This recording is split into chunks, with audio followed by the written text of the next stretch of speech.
Hi, this is Ben McClellan with the Yoga Business Mastermind course. Today what we're going to talk about are the three spokes of business. The first is our product, the second is our enrollment process, and the third is our lead generation. Now, this being a spiritual path, I like to layer some Taoist terms onto this.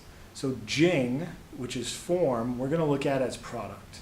Qi is energy, and that's our enrollment process. And then Shun is consciousness, and that's our lead generation.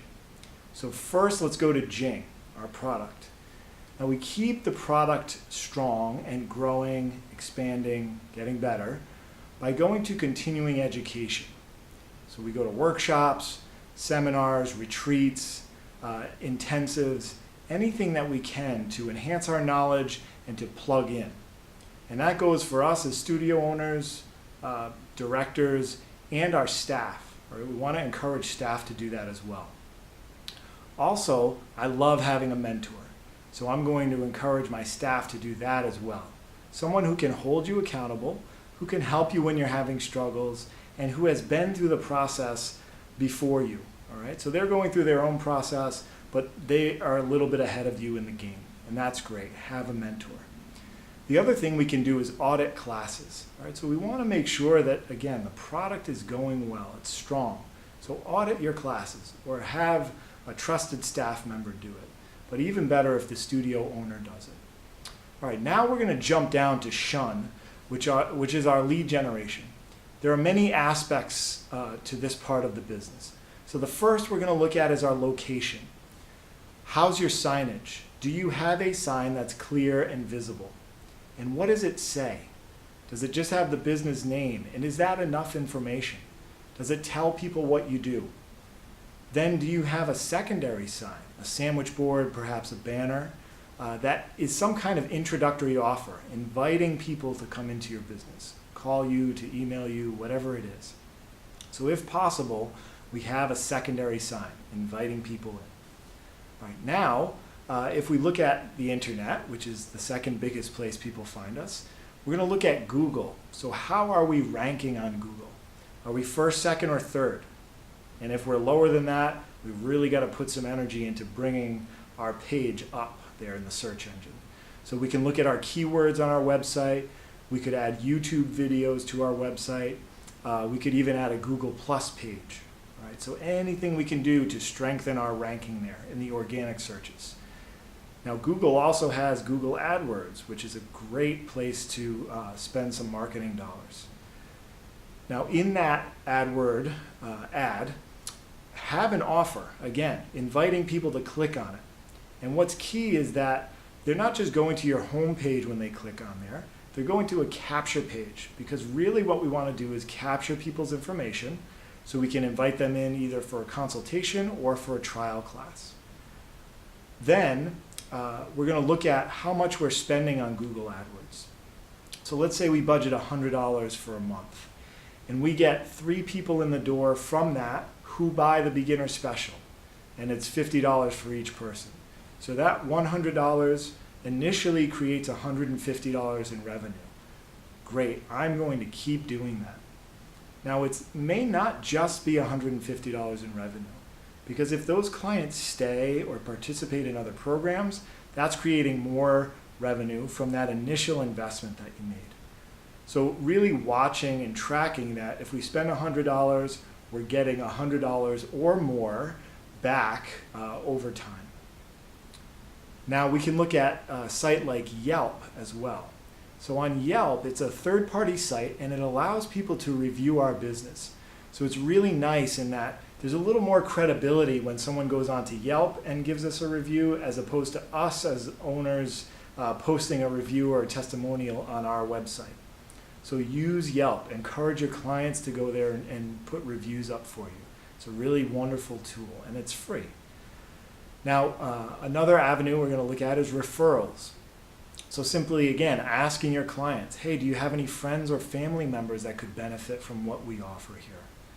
Have a sign on one of your walls that just says, the best compliment you can give us is referring a friend. It's that simple. Events. So have a party. Tell your members, bring someone who's never been to the studio before. and you can come for free.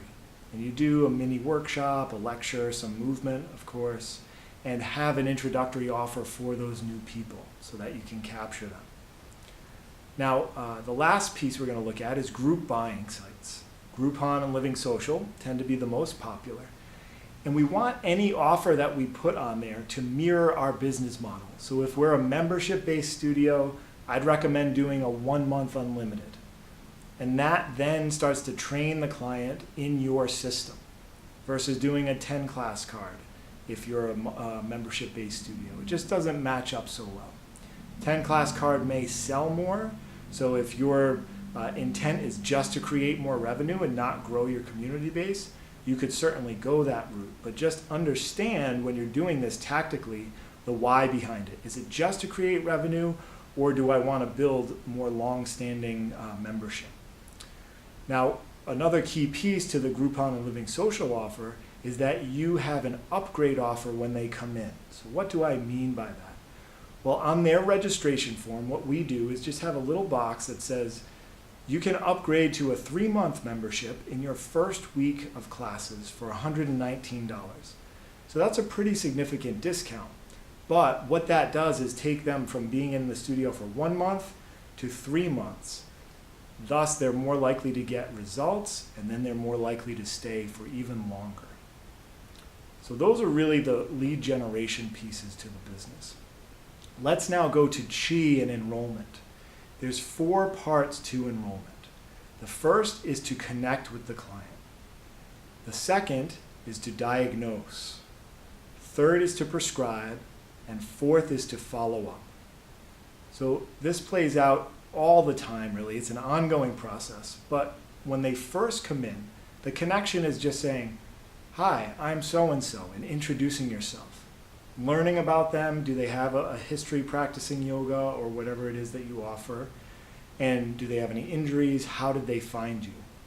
That leads back to lead generation. How did they find you? Then you say to them, "Why is it that you want to practice?" And they give you their reasons. This is such a huge part, a hugely important part of the process. Why are they there? Speaking to their why. So then what you'll do is give them their reasons back. Let's say their strength, flexibility, and reducing stress. All right, John, we're going to take you through the practice this morning and show you how you can gain strength, gain flexibility, and reduce your stress. After class, they come out, you follow up with them. Okay, so how was the class, John? Oh, it was great, excellent. Can you see how you'll gain strength, flexibility, and reduce your stress through this practice? They say yes, then you give them your beginner special offer. So it's a closed-ended question. So we simply say, we have a beginner special. It's $49 for your first month of unlimited classes. Would you like to do that today? And 80% of the time, they say yes. If they say no, that's fine. Namaste, no problem. So having a clear enrollment process, you having some mastery of it, and your staff having some mastery of it, will strengthen your business more than you can even understand until you do it. So that's our teaching on Jing, on Qi, and on Shun. I look forward to seeing you soon. Namaste.